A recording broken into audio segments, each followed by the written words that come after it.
Sir చాలా బాగుంది వాతావరణం సార్. ఏంటి సార్ ఈ చెట్టు ఏంటి సార్? ఇది కాయలు ఏంటి ఇంతలా ఉన్నాయి? ఈ చెట్టు ఏంటి సార్ అసలు? ఇది నాగవల్లి అంటారండి. ఇది శివాలయంలో ఉంటుందండి. శివాలయంలో సార్ ఈ పూజ మన శివుడి పూజలో వాడతాం. చాలా దేవతా వృక్షం.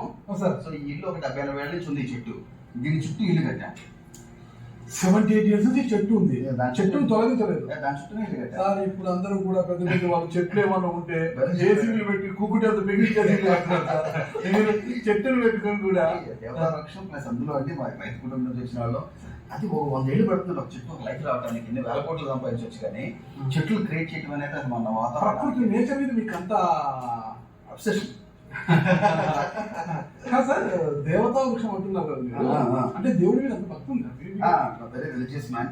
Okay sir. మొదట దేవతా వృక్షాలు ఇళ్ళలో ఉండకూడదు. Traditional family. Traditional family. దేవతా వృక్షం ఇళ్ళలో ఉండకూడదు అంట. Okay sir. బట్ నేను రివర్స్. సార్ దేవుడే మన ఇంట్లో అంటే మనం కాదనుకోదు.